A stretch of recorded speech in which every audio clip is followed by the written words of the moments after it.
អូខេឥឡូវអាហ្នឹងយើងធ្វើម៉េចរកលុយបានកន្លះលានវាស្មើនឹង5សែនណាហើយយើងមានតែធ្វើមកជាកបងហ្នឹងខ្ញុំចង់លក់តម្លៃ80k ចឹងទៅឲ្យវាចិត្តបានគ្រប់ដោយសារតែលុយខ្ញុំហ្នឹងវា4សែន17ហើយទៅលក់80k ទៀតវាអាចនឹងគ្រប់ខ្ញុំសប្បាយចិត្តមែនតើដោយសារតែ server update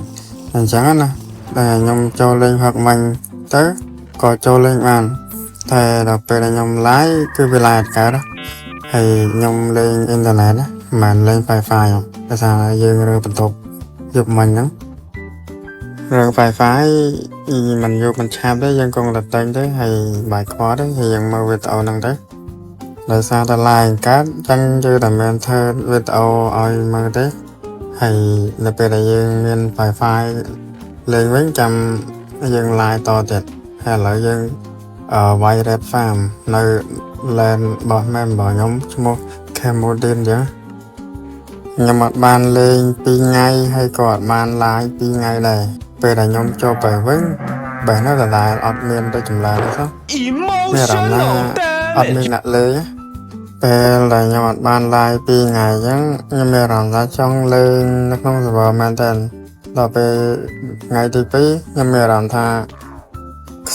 សោយទៅមានអារម្មណ៍ថាចង់លេងដល់ពេលបាន live វាមានអារម្មណ៍ថាវាអត់ smooth ដល់ទៅខ្ញុំក៏បិទទៅតែបើលេងធម្មតាវាលេងបានហើយក៏វា slow ដែរដល់ពេលយើង live ទៀតវាកាន់តែលេងឡើងការប្រយអូខេរឿង live ហ្នឹងយើងនិយាយចាប់ហើយយើងចូល game យើងវិញសម្រាប់Totem Farm ហ្នឹងខ្ញុំធ្វើតាម Pano MC ពេលដែលខ្ញុំ live ខ្ញុំទៅផ្ទះគាត់ធ្វើអញ្ចឹងតែទៅខ្ញុំក៏ copy តាមគាត់ទៅហើយវាដំណើរការមែនឥឡូវខ្ញុំបានTotemច្រើននេះក៏ច្រើនដែរពេលខ្ញុំលេងហ្នឹងខ្ញុំឃើញ new player ទៅតលេងហើយគាត់ក៏ TP មកខ្ញុំក៏ឲ្យ diamond គាត់ mistake ហើយនឹង crafting table មួយ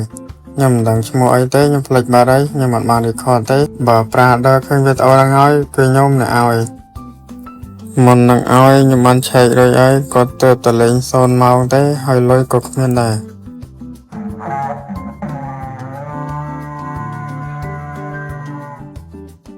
នៅពេលដែល new player ទៅតលេងហើយឃើញយើងពាក់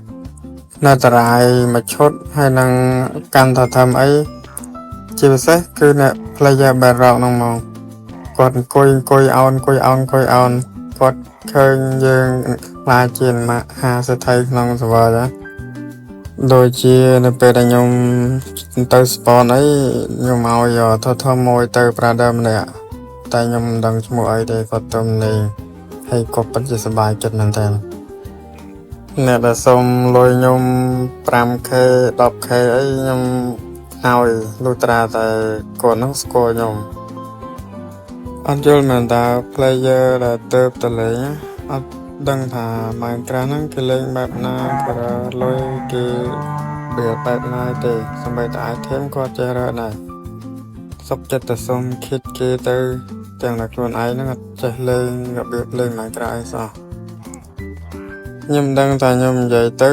វាប៉ះពាល់ដល់គេតែខ្ញុំចង់និយាយហើយយើងសុំខេតគេហ្នឹងទៅពេលដែលយើងប្រើខេតហ្នឹងហើយនៅពេលដែលយើងងាប់យើងនឹងបាត់ទៀតហើយយើងអត់រើទេហើយយើងដើរសុំគេបើសុំគេលើកក្រោយទៀតយើងនិយាយថាបងខ្ញុំសុំ diamond 3ឬក៏នេះតិចតួចសម្រាប់ធัวពេលចាប់លេងដំបងអញ្ចឹងយើងសុំគេតំណឹងទៅដើម្បីឲ្យយើងមានកម្លាំងចិត្តលេង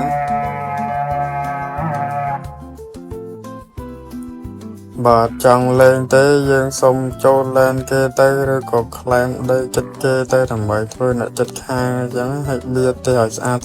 មកយើង relax ជាមួយគ្នាខ្ញុំអត់ចេះបៀតទេហើយក៏មិនចេះបៀតអីទេខ្ញុំចេះតែរើ item រើអីបើខាងបៀតផ្ទះបៀតស្អីហ្នឹងខ្ញុំមិនចេះធ្វើទេខ្ញុំចាំឲ្យ member ក្នុងបែបខ្ញុំធ្វើហ ហើយមួយទៀតវីដេអូហ្នឹងខ្ញុំមិនដឹងថាផុសពេលព្រឹកឬក៏ពេលថ្ងៃត្រង់ឬក៏ពេលយប់ទេខ្ញុំមិនដឹងថាផុសមួយណាដែលមានចំនួន view មើលច្រើនណាឬក៏យើងធ្វើនៅមានកំណត់ក៏ខ្ញុំមិនដឹងដែរពេលវីដេអូដំបូងខ្ញុំបានផុសនោះខ្ញុំទទួលបានចំនួនអ្នកមើលខ្ទង់50អ្នកចូលក្រោមទេហើយខ្ញុំពិតជាសប្បាយចិត្តខ្លាំងមែនតើបន្ទាប់មកក៏ខ្ញុំដាក់ចិត្ត live ទាំងដែល view ខ្ទង់30អ្នកអីឡើងទេខ្ញុំកាលនោះខ្ញុំមិនបាននិយាយទេខ្ញុំគ្រាន់តែលេងតែមើល live តែប៉ុណ្្នឹងទេខ្ញុំគិតក្នុងចិត្តថាបើខ្ញុំ live ហើយខ្ញុំនិយាយតែឯងលាក់ឡប់ទៅហ្នឹងទៅវាធ្វើឲ្យហ្គេមយើងវាអត់សូវស្ងាត់ណាដល់ពេលយើងលេងហ្គេមហើយយើងអត់និយាយអីវាស្ងាត់លើទៅសំឡេងហ្គេមនោះវាអត់សូវ funny ឬក៏ something តែមានអារម្មណ៍ថាអ្នកមើលគួរមើលពេលដែលខ្ញុំ live ដំបូងហ្នឹងមានអ្នក comment ថា live អត់អ្នកមើលហើយក៏ខ្ញុំគិតថាការចាប់ផ្ដើមដំបូងខ្ញុំដឹងថាគ្មានអ្នកមើលស្រាប់ដែរហើយក៏ខ្ញុំបានធ្វើ content មួយនៅ TikTok ចឹងព្រោះអី TikTok ខ្ញុំលេងទាំងខ្ទង់2023មកហើយខ្ញុំផុស game mobile លេងចានណាតែគេស្គាល់ខ្ញុំនឹងឈ្មោះនៅក្នុង mobile ថា Lorisha ហើយមកខ្ញុំក៏ដាក់ឈ្មោះ TikTok ថា Cinema វិញហើយសម្រាប់តែ TikTok ហ្នឹងខ្ញុំក៏មិនទាន់ដូរឈ្មោះដែរមុននឹងខ្ញុំចាប់ផ្ដើមធ្វើវីដេអូហ្នឹងខ្ញុំដឹងថាខ្ញុំគួរនិយាយអីហើយក៏ខ្ញុំចេះតែនិយាយទៅព្រោះឲ្យចង់ឲ្យអ្នកមើលថាខ្ញុំនិយាយបែបម៉េចហើយនឹងចងចាំសម្ដីខ្ញុំជាខ្ញុំអញ្ចឹងកុំឲ្យវា copy ពីគេការ viral តាមរបស់យើងហ្នឹង